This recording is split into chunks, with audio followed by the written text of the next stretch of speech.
Welcome back to Wisdom Unveiled. Today we're diving deep again, this time into the incredible world of the philosopher Ibn Sina. This is our 13th deep dive exploring his work, and we're really getting into the core of his legacy now. Just a quick note before we begin, though. This discussion draws heavily on conversations with some really important Iranian philosophers, Dr. Ibrahim Dinani and Dr. Esmail Mansouri Larijani. We've translated their insights, but, sometimes nuances get lost in translation, so apologies in advance if anything isn't perfectly conveyed. Right, so today's mission, we want to explore Ibn Sina's ideas about the rational soul, he called it Natika. We'll look at how he connects consciousness, reality itself, and even big questions like life and death. And we'll start with something fascinating. If our minds are so powerful, why can't we just know everything instantly? What holds us back? That is, yeah, such a central question for Ibn Sina.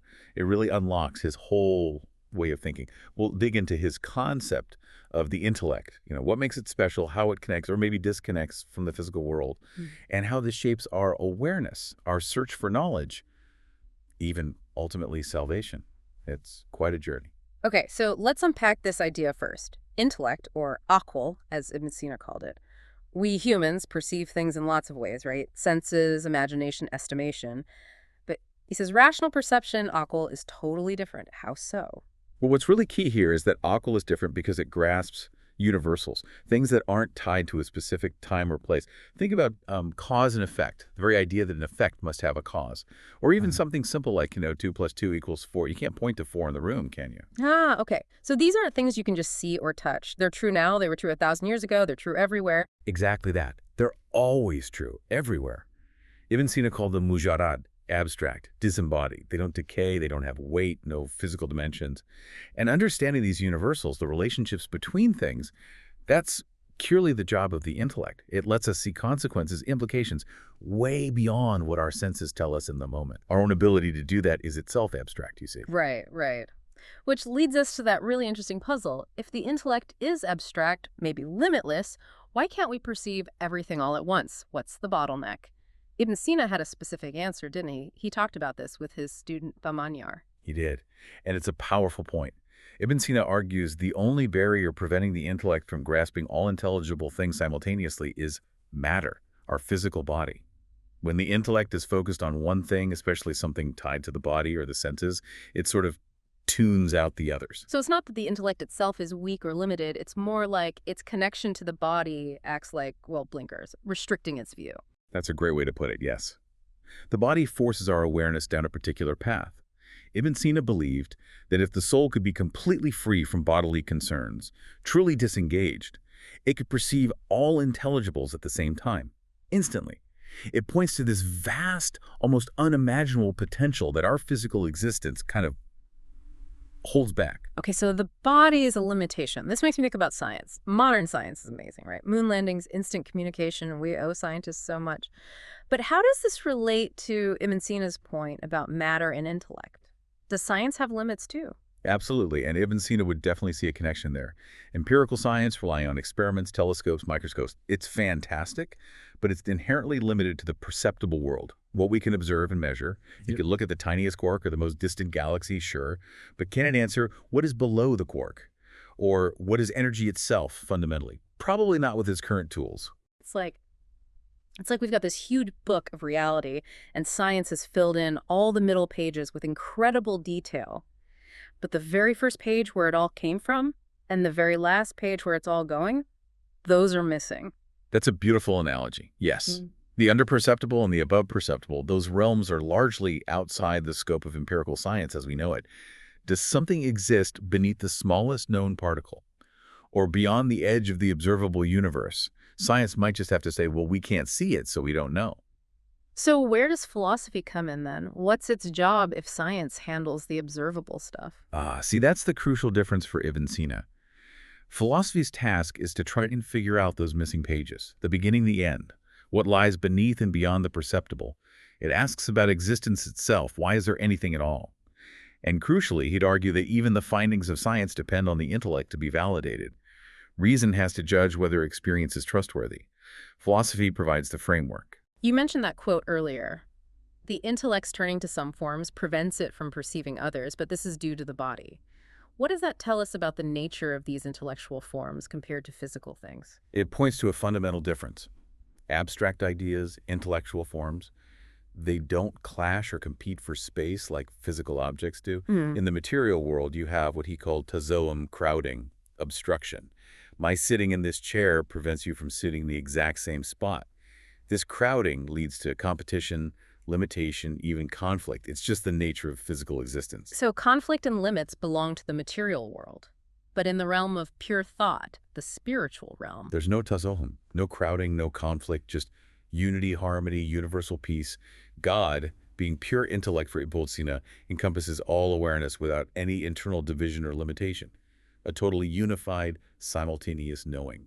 wow. Okay, this completely changes how we might think about death. Most people see it as an ending, right? A stopping point. But for Ibn Sina and others in that divine philosophy tradition, it's the opposite. Death isn't annihilation. It's liberation from the body. The very barrier causing that limitation and crowding we just talked about.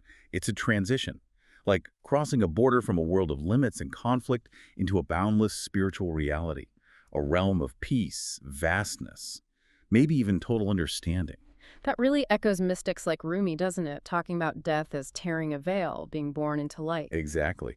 And think about the Islamic concept of salat, prayer, being the miraj al-mu'min, the ascension of the believer. Ibn Sina saw this not as flying to Mars, but as a spiritual ascent, reaching a higher state of being, stepping beyond the material, even while alive. Understanding this, he believed, is what truly conquers the fear of death, which is arguably the root of so many other human fears. And you see that attitude in figures like Ali ibn Abi Talib saying he longed for death more than a baby longs for its mother, because he saw it as freedom. Precisely. And that understanding of death as a boundary, as liberation, sheds light on true freedom itself. Look at the story of Imam Hussein on the night before Ashura. He famously told his companions, "You are free to leave. The enemy wants only me." That wasn't just letting them go, it was demonstrating a profound understanding. True freedom isn't just doing whatever you want, it's aligning yourself with your intellect, with what you know is right, regardless of the physical cost. So how does this redefine freedom for us day to day? For Ibn Sina, real freedom is grounded in awareness, agahi, and intellect. An animal let loose might run wild, but it doesn't understand freedom. True human freedom is the ability to follow your intellect, even if it means resisting desires or enduring hardship. And here's the key. No one can take away the freedom of your intellect. Even in prison, your mind can be free. It's an internal state of knowing. That awareness, that agahi, is what gives actions their true meaning and significance. Let's circle back then to Natika, the rational soul itself. You said it's much more than just talking. Oh, absolutely. Natika isn't just making sounds. A parrot can mimic words, but it doesn't grasp the meaning, the abstract concepts. Natika is that deep internal capacity for understanding, for ideas, for reasoning. Ibn Sina even talked about kamanasi, inner speech. It's not just subvocalization, it's that space where complex thoughts exist fully formed, perfect blueprints in the mind, even before you try to put them into clumsy words. Sounds like it's always active, always processing. He called it infita, perpetual awareness. Always open, receiving information internally, externally. And while it doesn't have a physical location like your heart or brain, it has an attisal, an essential connection or attachment to our being. Think of a musician's skill. The skill isn't in the violin, right? It belongs to the musician, but expresses through the instrument. The intellect expresses through the body, but isn't reducible to it. And where did Ibn Sina see this Natika as shining brightest? Where does it reach its highest expression? He pointed to three main areas. First, religion, din, but not just memorizing rules. It's about genuinely understanding the wisdom, the ethics, the deep truths. Second, art, onar. Unlike a bee building the same hexagon over and over, human art is creative, innovative, always changing, expressing something new. That novelty is a sign of Natika. And third, philosophy, falasifa, because it goes beyond what science can measure. It asks the ultimate why questions. Why existence? Why consciousness? For Ibn Sina, reason is the ultimate judge, even of scientific claims.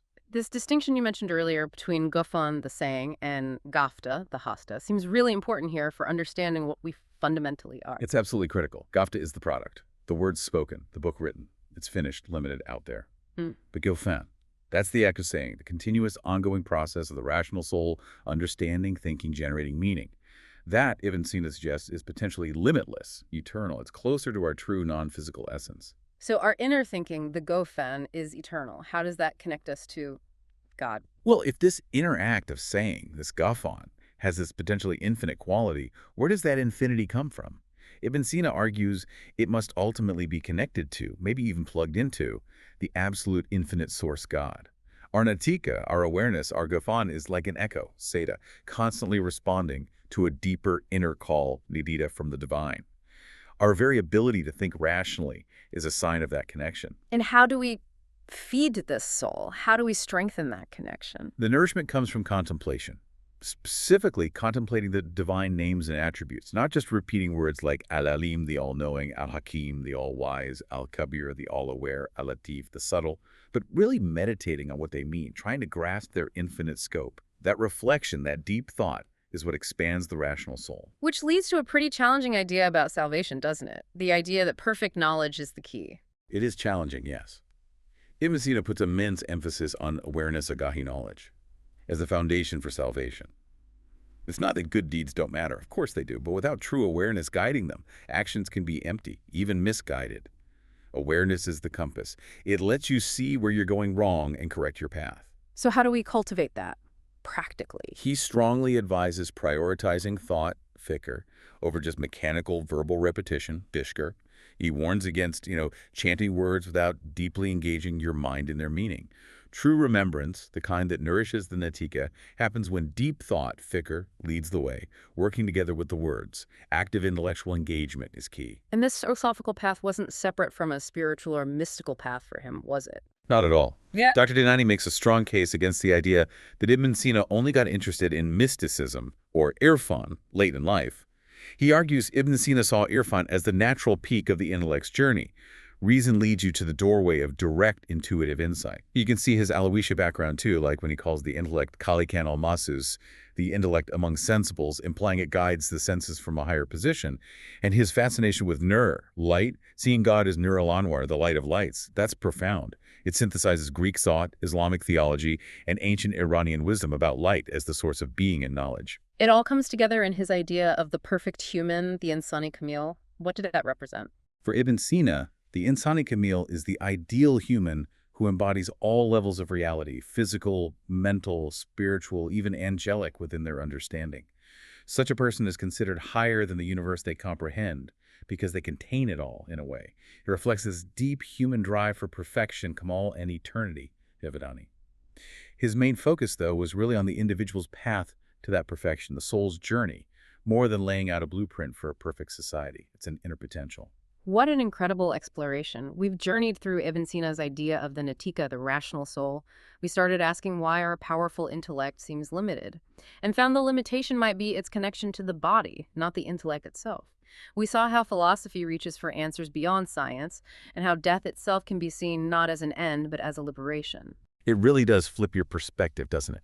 Seeing the intellect as our fundamental guide, always seeking truth, capable of correcting itself, leading us towards something beyond the physical, and realizing that real freedom, maybe even salvation, hinges on that deep awareness, that agahi, that thoughtful reflection, the gafan that connects us. So the final thought for you, listening right now.